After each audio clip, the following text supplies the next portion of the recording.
Well, good afternoon. It takes an awfully important day for this old fellow to put on a coat. And so it is a special day today that I get to introduce a fellow Rotarian and a fellow friend of ours. And today obviously fits that bill, and I have the pleasure of introducing President Judy Bense, 40th president, excuse me, the 5th president. The 5th president of the University of West Florida. She's been at the helm since July the 8th, July 1st, 2008. Prior to coming to our parts of the woods in 1980, she graduated from Florida State University in 1967 with an undergraduate degree in both anthropology and archaeology. And she also got her master's in 1969 in those two disciplines. In 1972, she received a doctorate in both archaeology and anthropology from Washington State University in Pullman, Washington. In 1980, she started the anthropology and archaeology department at the University of West Florida.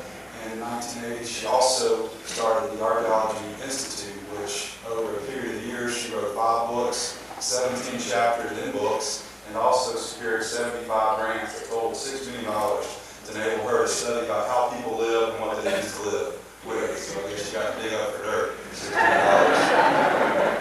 But since being the leader of the University of West Florida, she and her team have done a great job of making West Florida University of West Florida be a university of first choice. She's focused on building strong networks within the communities, identifying regional workforce needs, as well as looking at the curriculum that the students have out there to make sure it meets those needs. She served on various boards throughout the community, not limited to WIRE Board of Directors, United Way Board of Directors, as well as Chamber of Commerce Board of Directors. She's not only recognized here in our area, but throughout, serving on various communities for the COA as well as college communities. So I'm excited to hear about the great things that are happening up on the hill on that part of town. And we have our friend and fellow Rotarian, President Judy Bense, to tell us.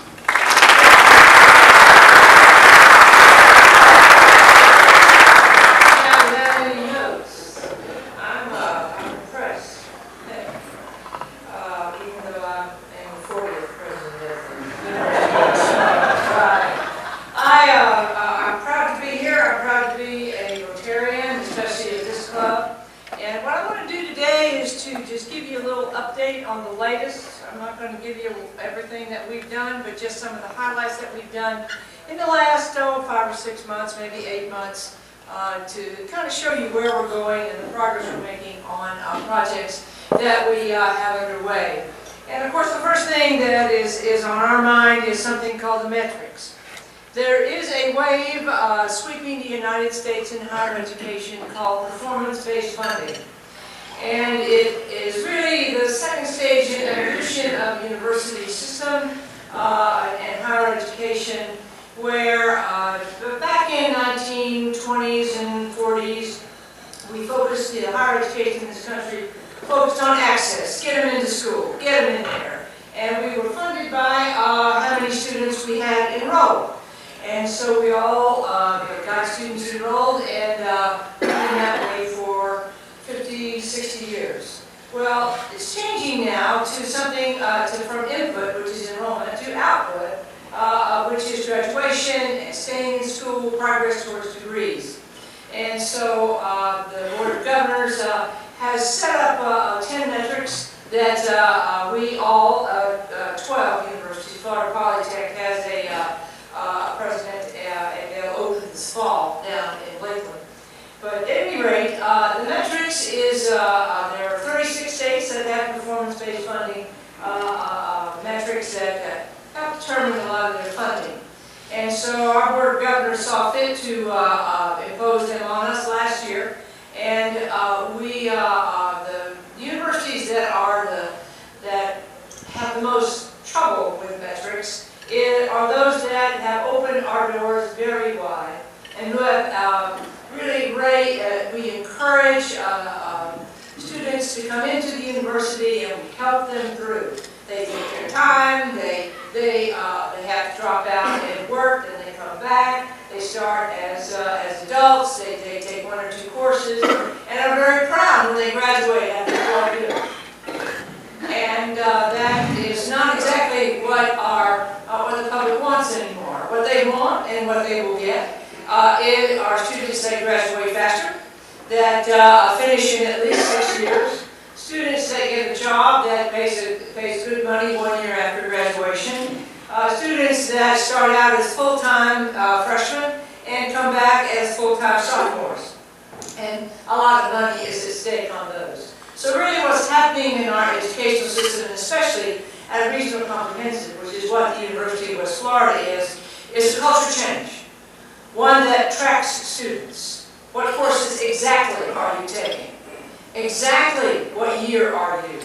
How many courses do you need to graduate? What kinds of barriers are in your way from taking courses? Do you need more money? Do you need more courses offered? Do you need them offered in a different sequence? Do you need to have them more online? So we're shifting that way. And it is an interesting way to look at higher education funding. And this country is going that way, and we're on board, and we are going to improve. I know the numbers every single day now. The next thing is that it's really kind of a quantity thing that they're looking at, your output. But I want to remind you that we do have quality indicators. And the indicators of quality are things like being on America's Top College on the Forbes list. These are the rankings everybody talks about. And these rankings determine often if a student will come to your university or not. They're not particularly interested, students, high school students and their families, in the retention rate or the graduation rate. They want to know how good you are and how good your programs are. One of the best colleges in the southeastern United States by the Princeton Review means a lot to students who are looking at a college to attend. Great colleges to work for. That's important to our staff. If you're not on that list, and we have not been on that list, and we're back on it. If you are on that list, people are likely to take the job that you offer them, as opposed to what another university is offering them. And then we have our great military student body here and community. And we have GI jobs for military friendly and best for vets in colleges in 2014. That last one is a new one. These are not all of our rankings, but these are probably the top in those categories. And I want you to know that's where we have been concentrating our efforts for the last 10 years, certainly the last 8. And we're doing fine. We will improve on our output measures, don't you worry about that. But I want to remind you of that. Now, we also do competitions. We have, for example, a College of Business MBA student ranked first in international business strategy competition. The next one is the speech and debate team. The next one is academic. Let me back up. The second one is the third one is health. Competition for our programs, and they were just ranked second in the country. The logistics team, which I want you to know, Scott Keller and his team are at the last 6 years have been in the top 4 logistic team competitions competitors in the country. So we have competition, and this also is what students pay attention to. We also, I want to tell you about a few of our new partnerships. What I have always thought, and one of the reasons I said yes to stopping being an archaeologist and yes to being president, some days I question my sanity and other days I'm so glad I said yes. And this is one of the reasons, is that I've always thought that the University of West Florida, what we need to do is to have more, produce more graduates that are ready for a profession. And there are two kinds of doctorate degrees in this country. One is a Ph.D., which I have and most of the faculty have, where we do real research, we do original research, we write a dissertation, we defend it, we go sort of the academic track. Then there's the professional track, where they go through a program that is the highest level in the field, like in physical therapy, and they go out and they be the head of a physical therapy unit or an organization. A doctorate of nursing practice, we've instituted that now, and the DNPs are beginning to do a lot more than any nurse ever did 50 years ago. They can prescribe, they diagnose, and they are really the ones that are out in the health clinics and part of the wellness campaign in the United States, as the little clinics are around all over the town as well as the countryside. Often it's DNPs and nursing practitioners who are operating them. And they are under the umbrella of an MD, but several are under their umbrella. Another thing I always thought we needed was a connection to a law school, and Stetson Law came knocking, and we said yes, and then we knocked back, and they said yes, and now what we have is a 3+3. 3 years at UWF in the program, 3 years at Stetson, and the 4th year counts for both. Their first year at Stetson, they get a UWF bachelor's degree, and they complete their first year of law school, which is normally 4 years. So that's a wonderful program, and there's financial aid. It's a free ride for 2 years, and the 3rd year, if they are a good student and earn it, they will get their last year in law school paid for. Another thing is China. We all know how important China is. Well, there's something called the Confucius Institute, supported by the Chinese government. And they will pay a university all over the world, they pay them, to teach Chinese language and culture. They send their professors over here, they're very fluent in English, and they teach our students about Chinese language and culture. And it is very popular, and we are one of the few that have been admitted to the Confucius Institute. The next is my partner here, Ed Meadows, President of Pensacola State. We just sealed a deal on the direct admit program, which is a very seamless, makes it even easier for his graduates and his students to come to the University of West Florida, for example, without having to get another measles shot, or having to pay an admission fee, or having to pay for another transcript. All of that, if they have it at Pensacola State, then we accept it at the University of West Florida. Easier on the student. The same thing with Tallahassee Community College. So really, when you look at what we're doing, is we are producing graduates that will help stay here in the university in Northwest Florida and get high-paying jobs. The physical therapists and the nursing practitioners start off in the $80,000 a year plus. It's great jobs. Of course, law is law. And then the international connection, and then stronger connections with our state college partners. We also have local support. This is our chairman, Louis Bear. I'm sure everyone in this room knows he's our chairman.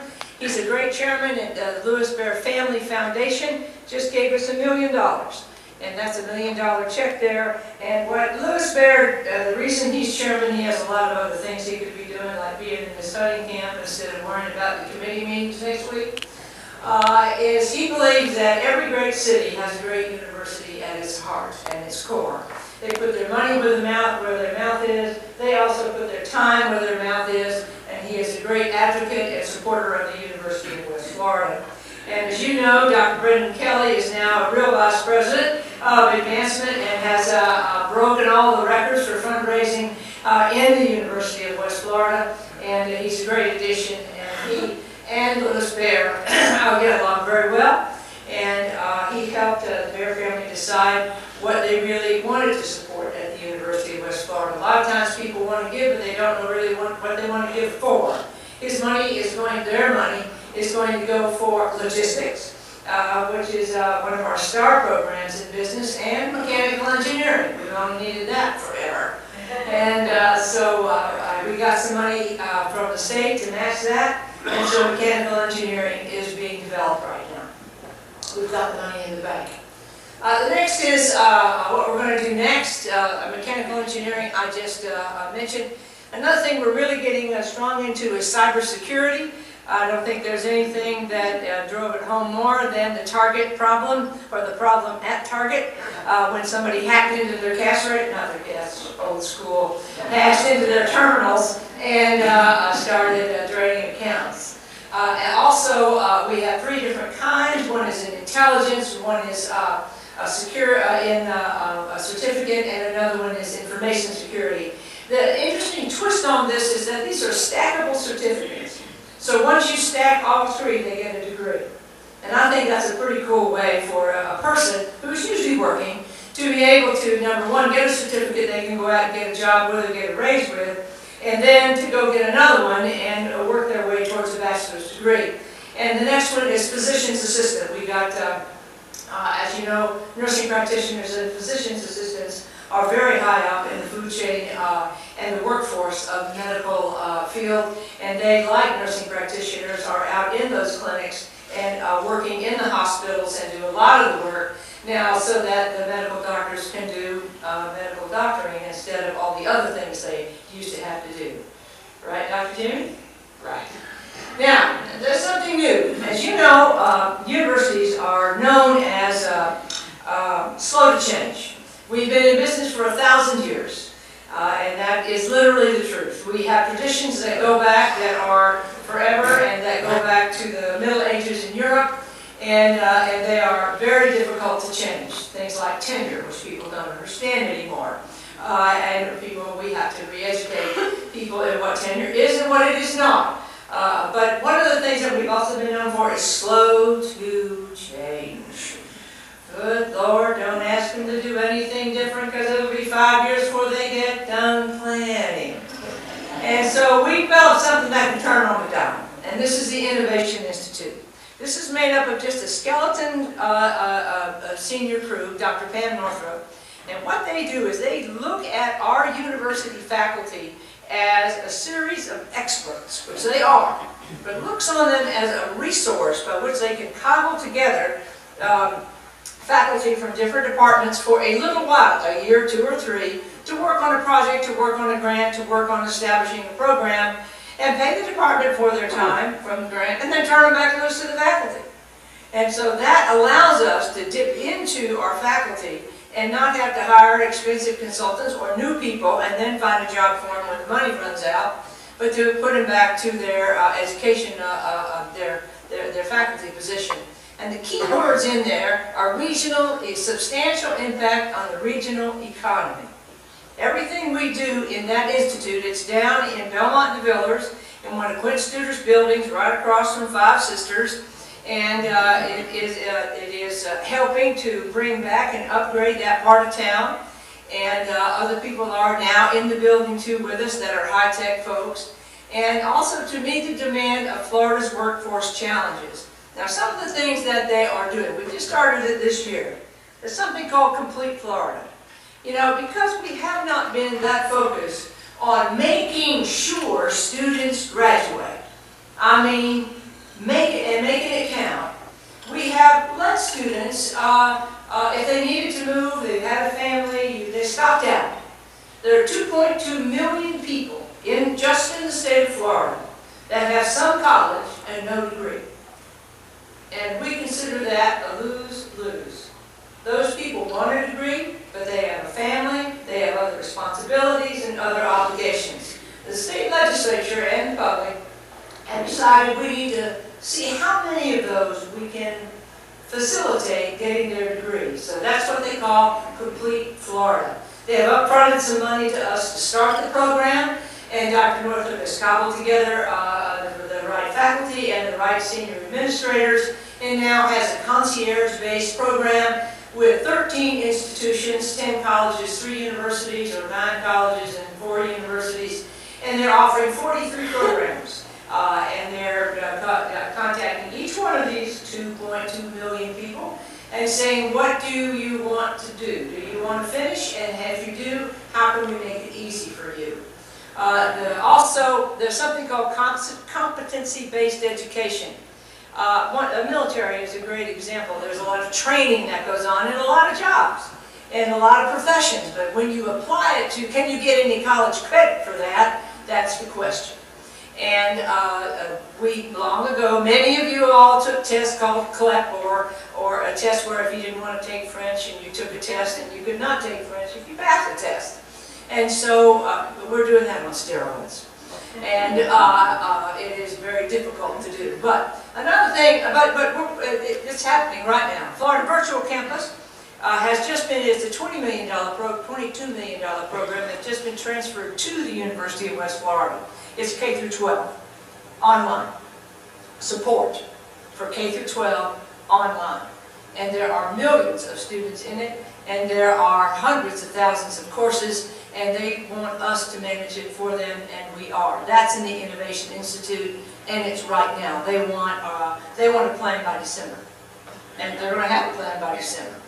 Outreach, we do things like Cyber Dojo, which is a competition for kids, and expanded distance learning. That really means online learning for the most part. And, but that's the kinds of things that we're doing in the Innovation Institute. It really has to do with education programs, getting people finished, supporting virtual programs, and then the Center for Cybersecurity is there also. And I want to finish up on athletics, of course. And, you know, not that it means anything to me, but we are national champions again. Our men's tennis just opened. I'll tell you that Coach Derek Racine he has got a bunch of tough guys. I followed them and went to there as they moved up in the NCAA tournament brackets, and it is one tough sport. Our #1 player, Bruno Savi from Brazil, was #1 in the country in men's singles and didn't lose a match. The team was undefeated and he was undefeated. And it's funny, as I've learned about tennis, they rank them in tennis, you know, 1 through 6, and they do singles and doubles, and it's how many matches that you win, and it often boils down to the number 5 and the number 6 singles games, and it is quite dramatic. They really worked hard for it. It was stinking hot down there in Orlando, and the match went on forever, and you know, everybody's yakking about, was it in or was it out? They had tempers, and we really did win at the last minute, but we won. We also started a new sport this year, women's swimming and diving. Now we've had that pool for 45 years. It was built an Olympic-sized pool. Every single swim club trains there in the area and has their swim meets there, but us. And I wondered why in the world we did not have a swim team. And now we have one. We also have track, but no track team. That's coming up. We also, it's amazing that, I know how many of the high schools have swim teams. I know how good they are. And sure enough, first year out of the box, we were 23rd in all of Division II and had some individual players ranked up in the top 15 swimmers and in swimming and diving. And you all know how competitive that is. Even I tried to swim as a youngster and I quit. I'm not that fast. And now, of course, with football. And I know that Coach Shinnick has been here and he's given you an inside view of football. And he is just a great guy. And we had our first football camp a couple weeks ago, and he only had 50 RSVPs, and he was worried, high school juniors and seniors. And he was in my office wringing his hands. I don't know how many are really going to show up. I think I have too many coaches and not enough campers, and 230 showed up. And so he was overrun with them. And it was great. We used high school coaches as well as our own 3 university coaches, and so it was a great time. And I just want to tell you what a new facility downtown, over across from Seville Quarter in the Beacon Building. Dr. Kelly is in charge of this one. Is a building that Gulf Power is helping us greatly in renovating to be a multicultural resource center. Now what that really means is a place where people of different ethnicities, that are minorities ethnicities, can go and do research on the top floor. All the records are there, as well as have a place for events and classes, performances, seminars. It gives them a place to be. And so it's just another part of our downtown experience and being downtown. The next thing is, the last thing is East Campus. This is where we're building the restaurants, and I just met with my people this morning, so I would have the latest. I drove by it today on my way out. And dirt is being moved, the retention wall is in, it will not break. And they are beginning to do the, get ready to do what they call the horizontal work. They've been doing the vertical work. And so it's, we have a Starbucks going in there, we have a Subway going in there, we have a spirit shop going in there, and we don't have 2 anchors, and we're looking, Chart Wells is looking for anchors. to come in there. They're all kind of nervous and worried about it. People are going to stop and eat, but somebody will do it. And Chartwell's, this is all Chartwell's money. There are food service vendors that are pouring $3.5 million into that. We're making money on the ground lease. We're making money, we'll get a piece of every business that opens up in terms of percentage of their net and, of their gross. And we will make money on all of that. Another thing I learned that we're opening a laundry and dry cleaners on campus. Students don't do their laundry and dry cleaning anymore, and the guy looked at it and said, I want to do that, and we said, okay, and we put out an RFP, and so they're going to open up in front of the Science and Engineering building, between that building and the Commons, and I said, they don't do that. I didn't do my laundry in college. I said, put it in a laundry bag and sent it off and had it done, so maybe those days are coming back too. Who knows? But we kind of go with the flow. That's a nice thing of being a medium-sized school. You can turn on a quarter, if not a dime. The Innovation Institute can turn on a dime.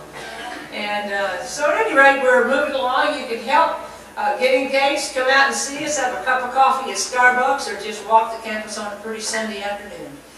It is a great place to be. I could not have made a better choice of coming here 34, almost 35 years ago, and sometimes I think I've been president forever, and some days it's like I started yesterday and I don't know a darn thing. But we are moving forward, and I thank you for all of your help. Many of the people in this room have helped the university in many, many, many ways, and I appreciate it, we appreciate it, and we're out there working hard every day. Now, are there any questions? I just have a comment. Yeah. Swimming, I have to tell you, if you haven't been out there, that is such a great facility. I had not been. I know. And I live in walking distance, but my granddaughter competed in a swim meet that the Pensacola Swim Club had over July 4th weekend.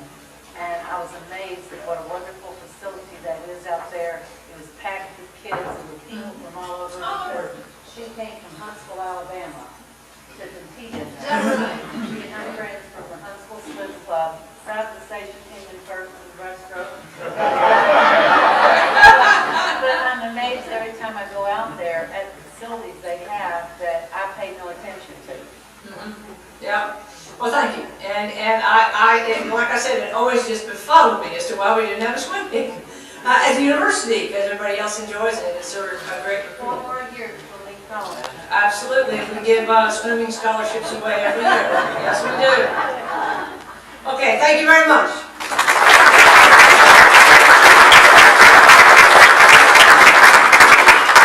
Thank you for a great program, and thank you for what you and your team are doing to not only better UWF, but also better our community. And those are our appreciation. It's a fine time, and 2 kids